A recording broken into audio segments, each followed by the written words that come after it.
I am Dr. Horace Murnau, and I am not mad. That's the mantra I cling to as I sit at my desk, the glow of a single lamp spilling across the chaos of papers and books like liquid amber. My fingers, roughened by years of turning pages and smudged with ink, twitch as I scratch words into my journal. The lexicon of dreams, I've named it. These are not words any sane soul would recognize. They slither into my mind at night, sharp and alien, as if the books crowding this creaking vessel breathe them into me.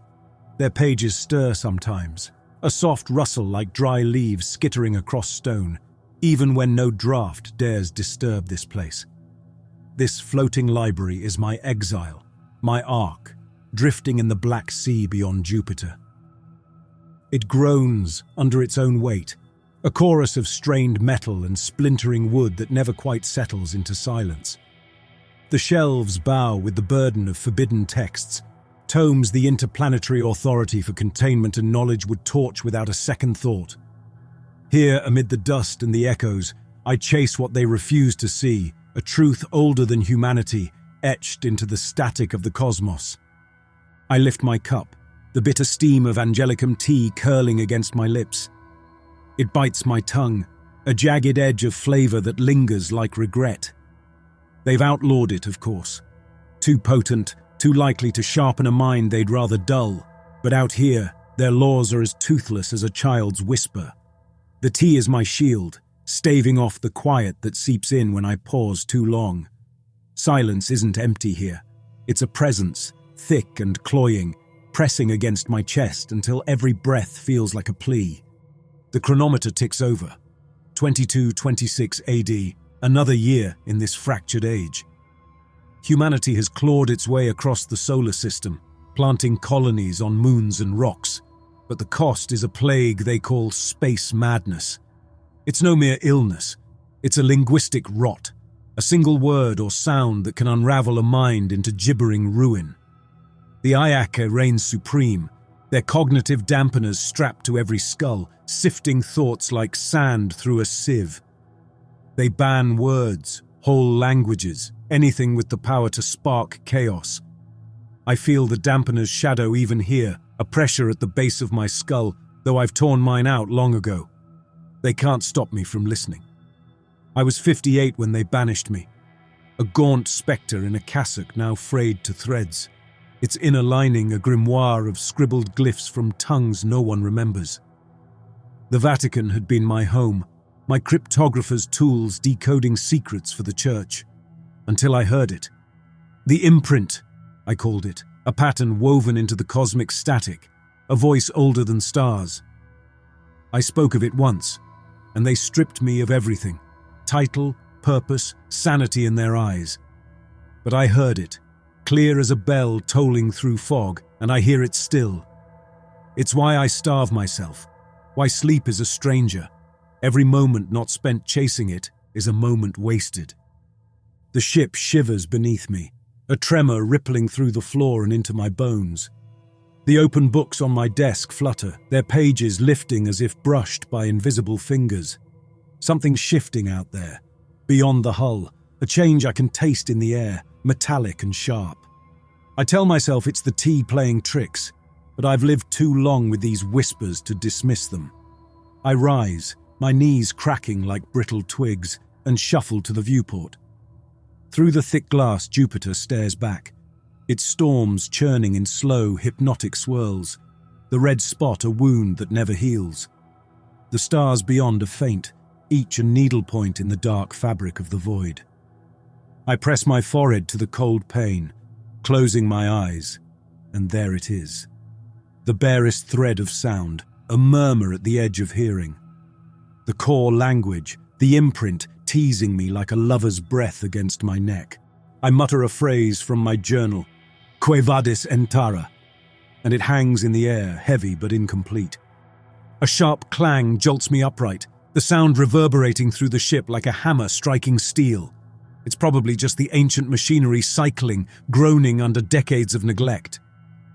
I'm alone here, have been for years, a ghost among ghosts. The IAC doesn't bother with me anymore. I'm a relic they've buried in their files. yet the rhythm persists, pulling me through the shelves. My boots scuff against the worn carpet. Books lean precariously, some tumbling to the floor in my wake, their spines cracked like broken bones. The tapping grows louder, guiding me to the airlock, a slab of metal sealed against the void. I peer through the porthole, expecting only darkness, but there's a shape, a black ship, its hull gleaming like obsidian, latched to mine. My throat tightens. No one comes here uninvited. Traders maybe, bartering for scraps of knowledge. But this vessel is too pristine, too purposeful.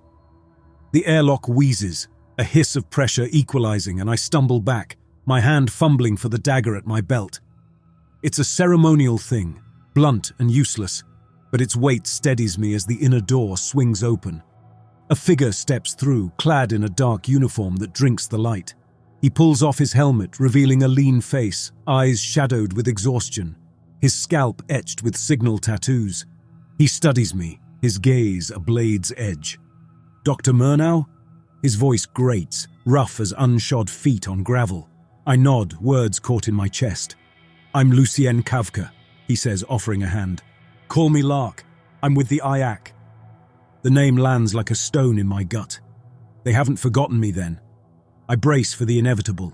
Arrest, erasure, but he cuts through my fear. Relax, Doc. I'm not here to drag you off. I've got something you'll want to hear. I force my tongue to move. What? His lips twitch, a smile that doesn't warm his eyes. Oblivion is back, and it's calling your name. The words slam into me, a fist to the ribs. Oblivion, lost station, myth, nightmare. A place I'd heard of in whispers at the Vatican, where the worst of the mad were caged, their tongues spilling secrets no one could decipher. It vanished years ago, swallowed by the void. Now it's here, and it knows me. I stagger back, my mind a storm of fragments. This is it. The imprint, the proof I've bled for. You in, Doc? Or do I tell them you're too scared? I glance at my library, this crumbling haven, then back at him. No, I say, my voice steadying. I'm in. He nods. Good. Grab what you need. We're gone in an hour. He steps aside and I hurry to my desk, shoving my journal and a handful of texts into a satchel. The ship feels different now, taut and waiting, as if it knows I'm leaving. I pause at the viewport, Jupiter's eye glaring back, and murmur a vow to the dark. I will find you. I will understand you. The memory of Oblivion gnaws at me as I pack. Back in Rome, they'd spoken of it in hushed tones, a station where the walls wept words, where the mad carved their own flesh to escape the voices. If it's returned, if it's tied to the imprint, then my exile has led me here, to this precipice. Lark's voice cuts through my reverie. Ready, Doc. I clutch my satchel, nodding. As I'll ever be. He leads me to his ship, all sharp angles and polished surfaces. I strap into a narrow seat, the engines waking with a deep, visceral thrum. As we pull away, I feel the library slip from me, a tether snapping, a home lost. Lark spares me a glance, his tone softening. You'll be back, Doc. I say nothing, closing my eyes. The ship's sounds fill me, the engine's pulse, the life support sigh, and beneath it, faint but undeniable, the imprint whispers on. We're bound for Oblivion, into the heart of what I've sought, into the silence I dread and crave in equal measure. The straps of Lark's ship bite into my shoulders, their coarse weave chafing against the worn fabric of my cassock as we glide through the black toward Oblivion. The cabin is a mausoleum of brushed steel, its surfaces reflecting the glow of Lark's signal tattoos, threads of light that snake across his forearms. He sits opposite me, his eyes locked on a datapad, fingers tracing its screen in silence. I shift in my seat, the leather creaking under me, and force the words out. How did you find me? He doesn't lift his eyes. You're not as clever as you think, Doc.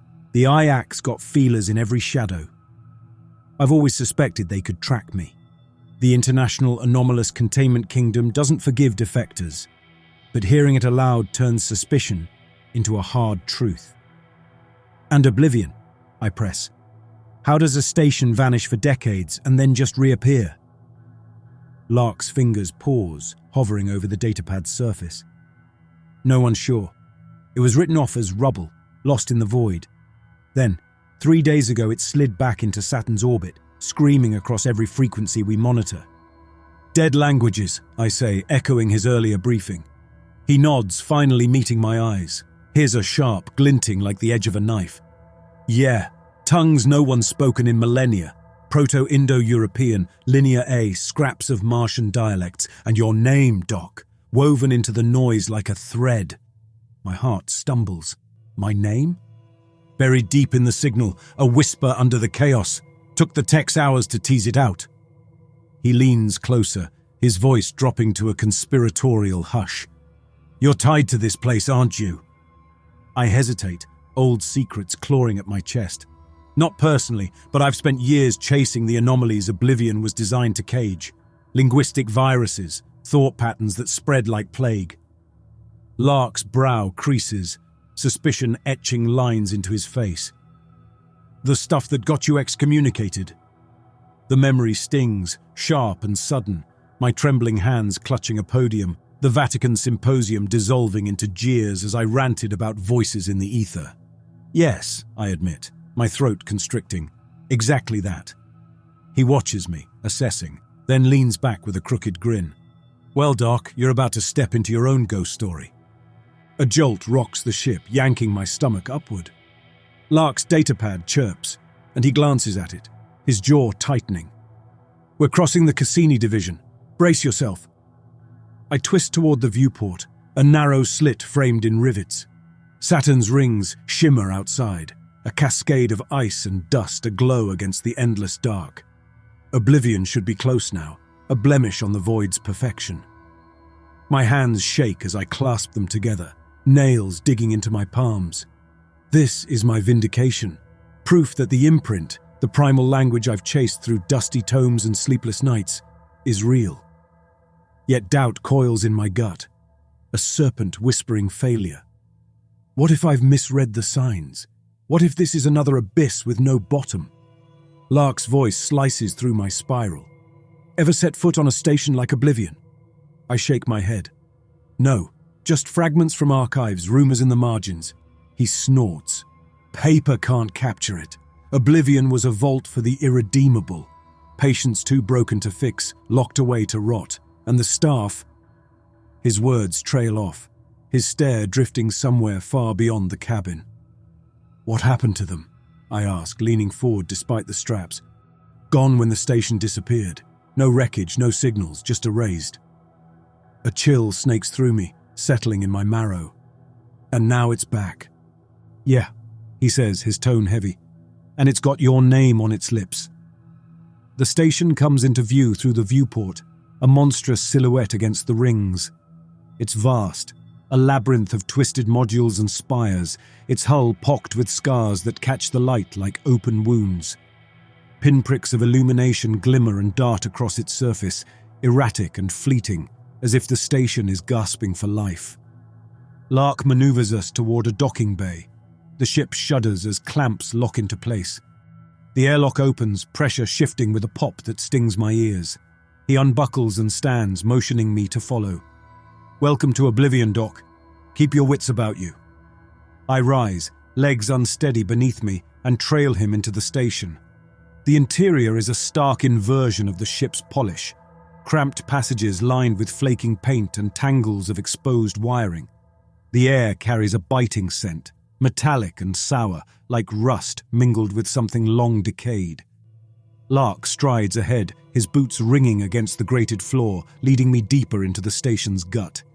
We pass doors sealed tight, their surfaces etched with faded sigils, angular glyphs from tongues extinct before Rome rose. My fingers twitch, yearning to touch them, to decipher their warnings, but Lark's pace offers no pause. The Ayaks hold up in the central hub, he calls back. They're itching to see you. I nod, though my attention snags on a sound seeping from the walls, like a chant heard through water. It's faint, elusive, yet it hooks into me, stirring echoes of dreams I've tried to forget. I've known this cadence before in the static that haunted my nights. Lark halts so suddenly I nearly stumble into him. He points to a viewport, its glass streaked with grime that smears the light. "Look, Doc, this is what's waiting." I press close, peering through the haze. Beyond lies a cavernous chamber, its floor a tableau of motionless figures, hundreds of them, gaunt and spectral, aligned in rigid rows. Their skin is taut over fragile bones, their mouths moving in eerie unison, a tide of sound that vibrates through the station's frame. They've been at it since we got here, chanting without a break, in languages no one can pin down.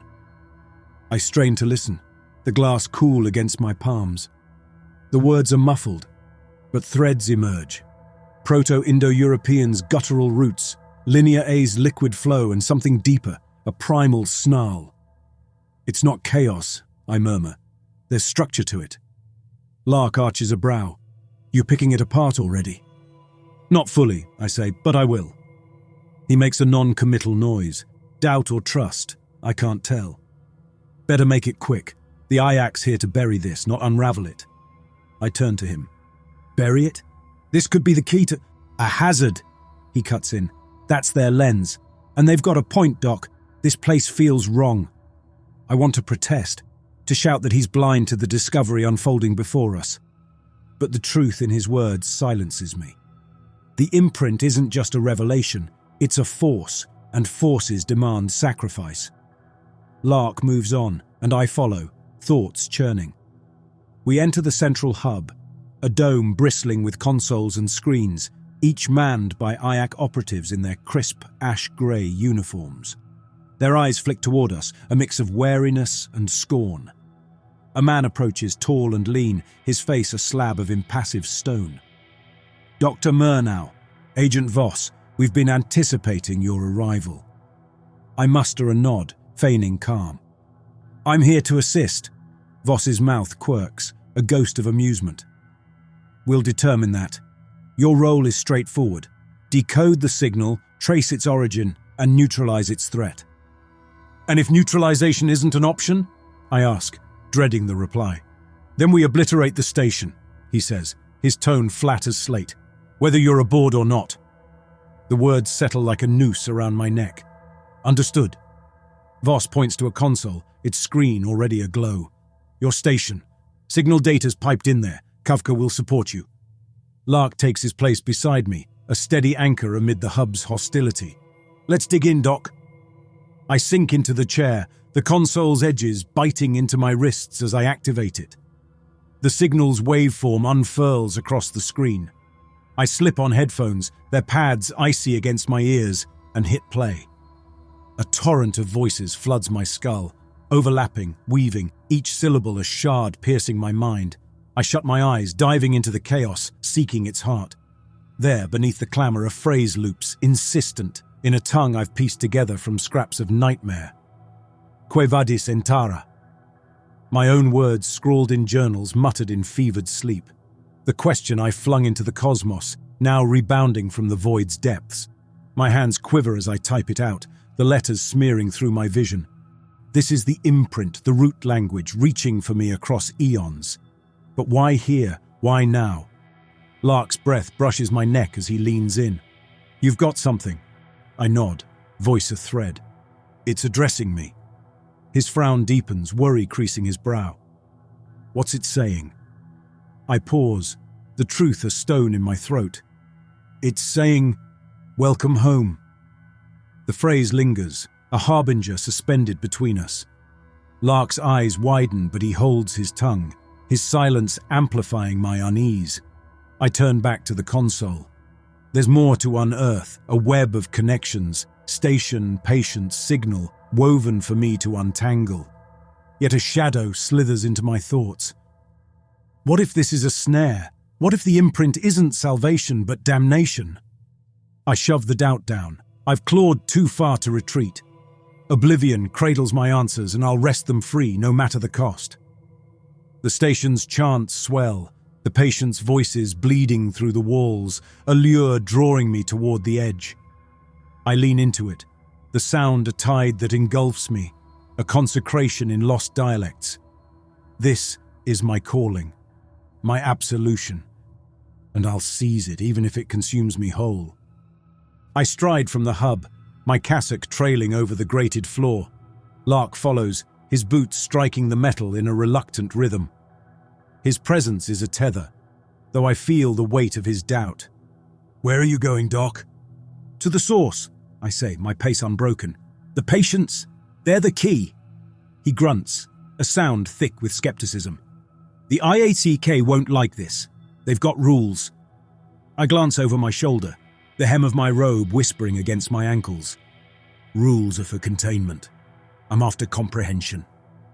A flicker crosses his face, a twitch of lips that might have been a smile if not for the tension coiling in his jaw. "Stubborn old bastard," he mutters. I let the words hang unanswered. The corridors defy reason, their angles sharp and incongruous, as if pieced together by a hand that scorned symmetry. The walls glisten with a sheen of grime, cool and slick beneath my fingertips, like the hide of some vast, dormant beast. Here and there I glimpse markings etched into the metal, harsh, angular glyphs that snag at the edges of my memory, remnants of languages swallowed by time. The chants grow as we near the chamber, a swelling tide of sound that coils through the air.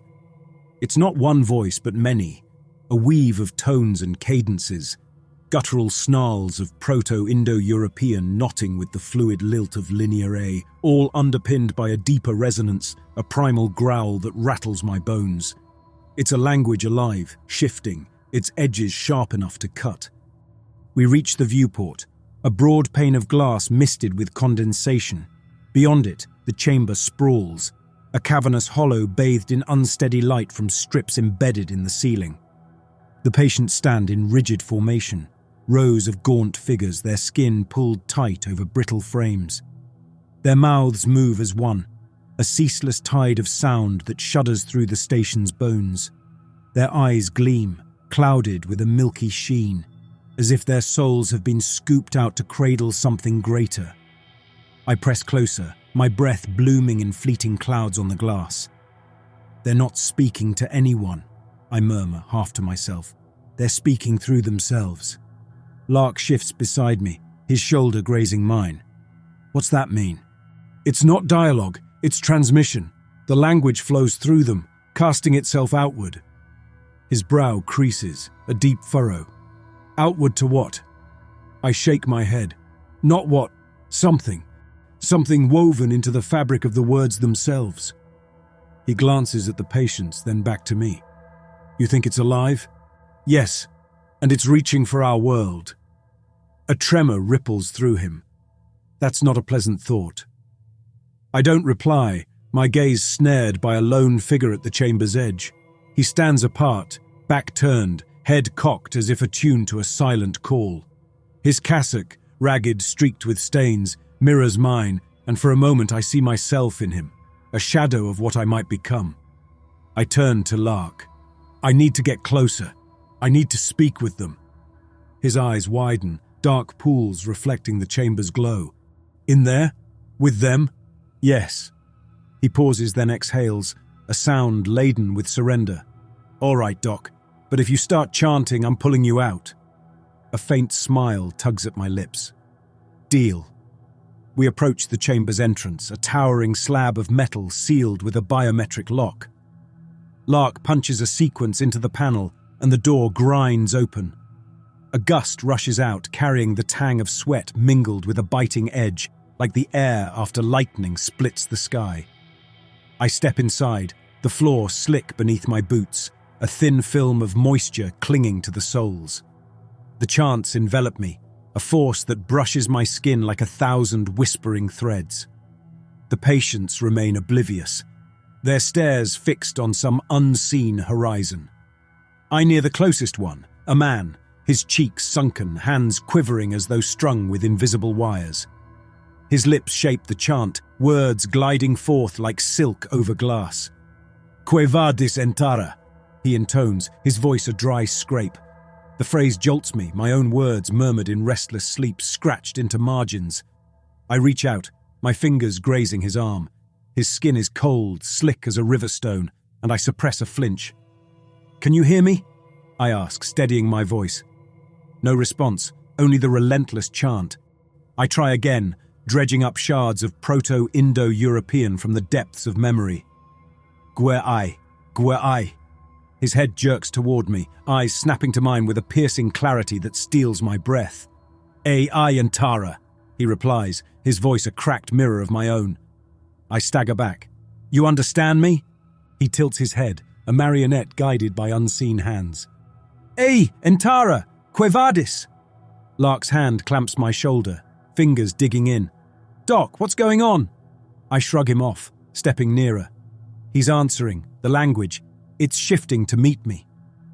The patient's lips twist, a smile that stretches too wide, teeth glinting wetly. "Ei, adapter. Ei, viva." My heart lurches. "What are you?" His grin broadens, a grotesque mask. "Ei, viva. Ei, semper." The words slice through me, alive always. A declaration that presses against my throat like a blade. This is no echo, it's a claim, a sentient force staking its ground. Lark's voice cuts in, sharp and urgent. "Doc, we're leaving."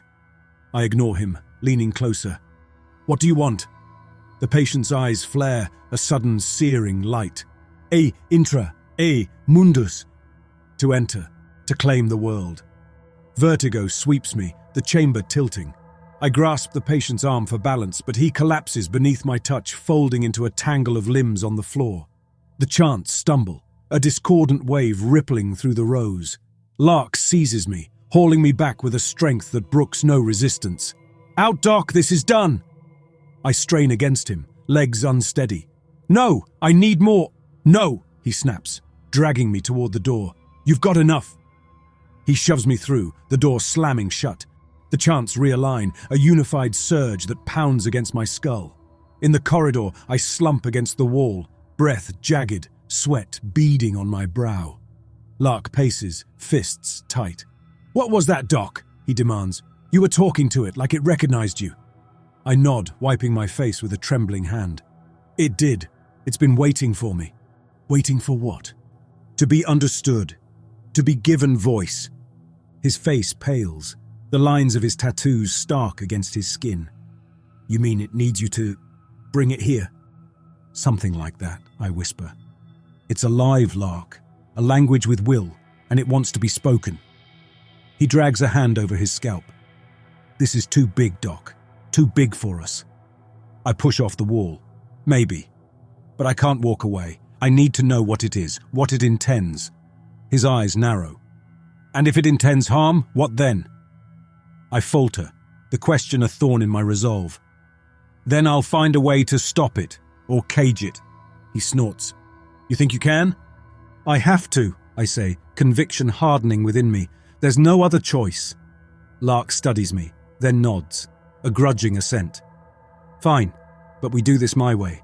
Slow, cautious, no more diving in alone."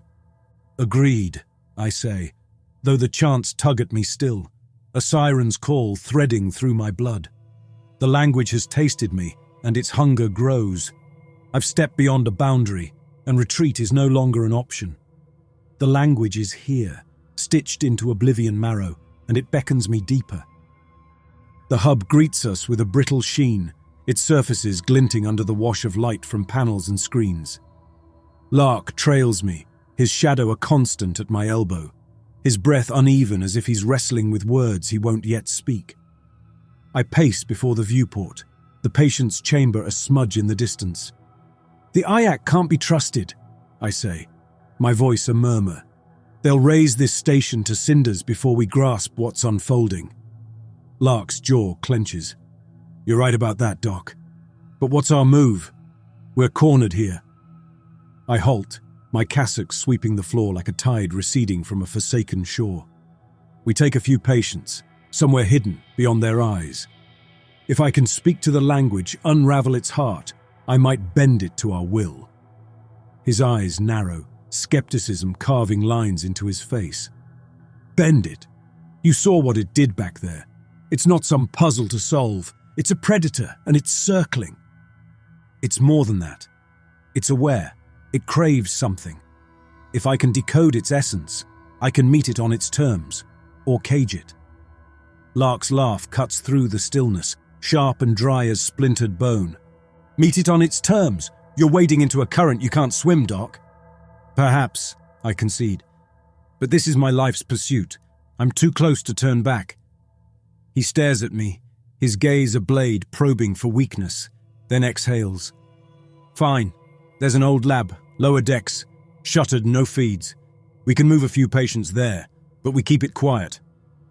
A rush of gratitude surges through me. Thank you, Lark. He flicks a hand, brushing off the sentiment. Save it. If this unravels, we're both tangled in the mess. The lab is a crypt of abandoned inquiry. Its walls are streaked with rust blooms, consoles draped in a shroud of dust that scatters under my touch.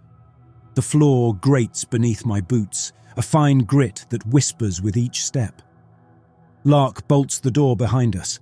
In the chamber's center, 3 patients stand, their bodies frail as wind-stripped branches, swaying in a rhythm that syncs with the chant spilling from their lips. Their eyes, milky and vacant, seem to drift across planes I cannot see. I advance, my throat constricting, the moment's gravity a stone lodged in my chest. Can you hear me? I ask, my voice a fragile filament woven into their ceaseless refrain. Their chants roll on, unbroken, a tide of sound that laps at my senses. I shut my eyes, letting it envelop me, searching for the thread within the weave. There, a phrase looping like a heartbeat. E intra, e mundus. To enter, to claim the world. I draw a breath and repeat the words, my voice quivering with dread and veneration.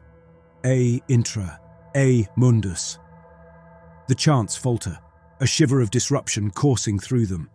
Their heads jerk toward me, eyes pinning mine with a clarity that snatches the air from my throat. E vadis, they intone as one, their voices fusing into a single resonant chord. E porta, you come, you are the gate. A chill slithers up my spine, the words a cold edge pressed to my flesh. Yes, I whisper, I'm here. Lark shifts at my back, his boots scraping the floor. Doc, this doesn't sit right. I wave off his caution, my attention riveted to the patients, to the language that coils between us, alive and sinuous. What do you seek? I ask, the question a plea laced with authority. Their mouths gape, stretching beyond nature's design, the skin splitting at the seams, dark fluid weeping from the rents. Viva, semper. Alive, always. The air grows dense, a sudden frost prickling my skin, my breath curling in wisps before me. The lab's walls quiver, their outlines softening, as if the world is melting under the burden of their utterance.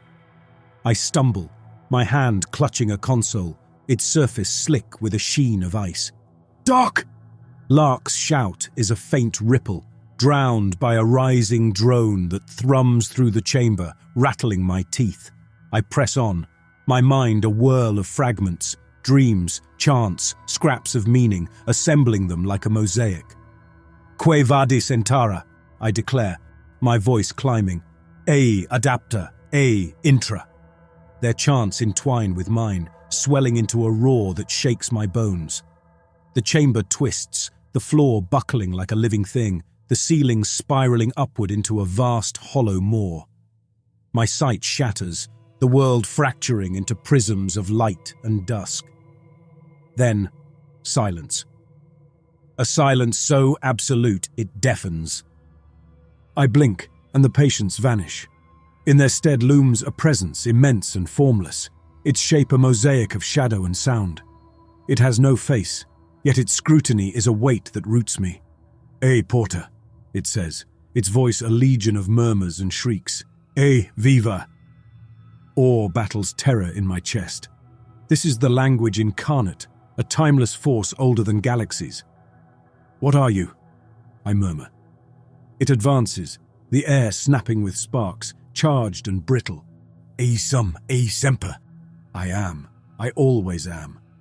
My thoughts stagger, grappling with its immensity. Why me? Electus, clavis. You are chosen, you are the key. A deluge engulfs me before I can reply, a flood of visions and sensations scorching my mind, worlds igniting and fading, empires rising and dissolving, all bound in a matrix of language spanning the void. I feel its yearning, its drive to be voiced, to be known. And I feel myself fraying, my flesh buckling, fingers stretching, joints cracking as they extend, my eyes clouding with a pearlescent haze. Agony sears through me, a molten spike that rips a cry from my lungs. I crumple, the floor pulsing beneath me like a heartbeat. The entity towers, its presence a vice around my chest. "Ei, intra," it demands. "Ei, mundus." "No!" I choke, scrabbling at the ground, my nails snapping. "I won't." But the defiance rings hollow. It's burrowing into me, rewriting my essence. I am its bridge, its doorway. My skin prickles, as if 1,000 unseen legs skitter across it, sinking into muscle and bone. The sensation twists inward, a violation that knots my gut. My bones throb, a deep, radiating ache as if they're being stretched on some unseen rack. I try to scream, but my throat tightens, the sound collapsing into a wet gurgle. The entity's voice, legion, a chorus of whispers and shrieks, floods my skull. "E porta, e viva." You are the gate. You are alive.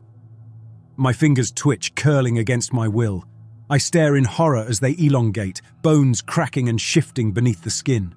Each joint pops, a muted snap drowned by the roar of blood in my ears. My skin stretches, thinning until it's nearly translucent. The lab warps around me, walls bending inward as if reality itself buckles under the entity's weight. The patients' chants swell, their voices merging into a single deafening tide that reverberates through the station's frame. Their words are no longer distinct, but a unified force. A current that drags my thoughts under. I claw at my cassock, desperate to shed the fabric that clings like a shroud. The threads fray under my touch, unraveling as if centuries have decayed them in an instant. My chest heaves, each breath a struggle against the entity's tightening grip. My vision fractures. The world splinters into shards of light and shadow, edges bleeding into one another. "E sum e semper," the entity intones, its voice now inside me, vibrating through my marrow. I am. I always am. My legs buckle and I collapse to my knees. The floor ripples beneath me, metal undulating in waves that lap at my shins. I press my palms against it, seeking solidity, but my hands sink into the surface, the cold seeping into my skin like ink into parchment. I feel the entity's hunger, vast and insatiable, a longing to consume and reshape the universe in its image. The knowledge splinters my sanity, each fragment a jagged edge that cuts deeper. My body convulses, muscles seizing as the transformation accelerates. My spine arches, vertebrae grinding as they realign into a new shape. My skin splits along my arms, peeling back to reveal flesh that shimmers with an oily sheen like liquid obsidian. My eyes burn, and when I blink, the world shifts. Colors bleed into unseen spectrums, and the air hums with patterns that twist like living script. The station groans, a deep, tortured sound rising from its core. Cracks snake across the walls, metal screeching as it tears apart. The ceiling buckles, showering the chamber with sparks that hiss against the writhing floor. Lark bursts into the chamber, his face a mask of terror.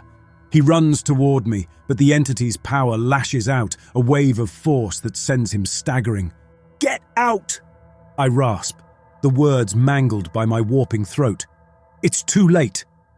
Lark's eyes widen, but he shakes his head. "Not leaving you, Doc." He grabs my arm, but as his fingers close around it, my skin sloughs off, revealing sinew. He recoils, horror etched in his features.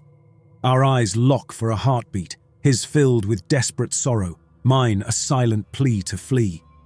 With a curse, he turns and sprints for the door, the station's tremors nearly throwing him off balance. The walls fold inward, sealing the chamber like a tomb. I try to call after him to urge him onward, but my voice is no longer mine. Words spill from my lips, ancient and forbidden, their syllables a cascade of jagged edges that slice the air. My mouth moves of its own accord, shaping sounds no human tongue should form. The entity speaks through me, its voice a symphony of the damned. The station shudders violently, the floor splitting beneath me. I rise, though my legs are no longer legs. They coil and twist, coils of shadow and flesh that propel me upward. My arms extend, fingers merging into talons that scrape the ceiling. My eyes, now multifaceted like an insect's, reflect the chaos in 1,000 fractured images. The entity surges through me, its essence flooding every cell. I am no longer Horace Murnau. I am its vessel, its herald. The station's destruction accelerates.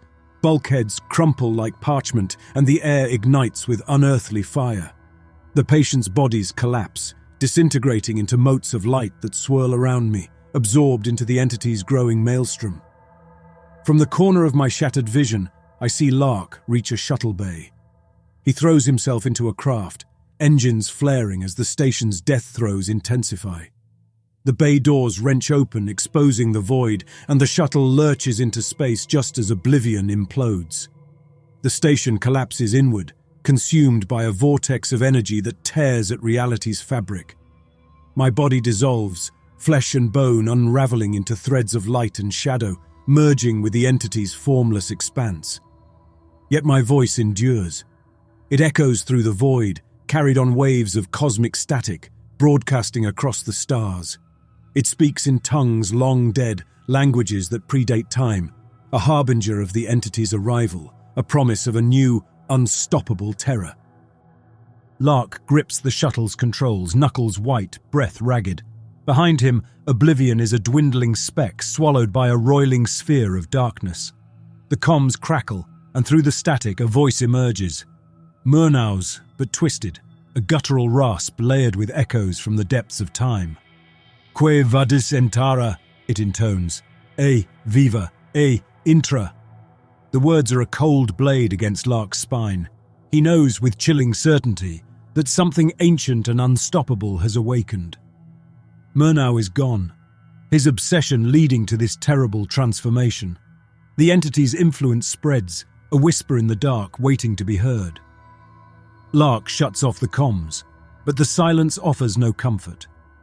The void stretches before him, vast and indifferent, and in its depths he senses the entity's gaze, patient, eternal, and hungry.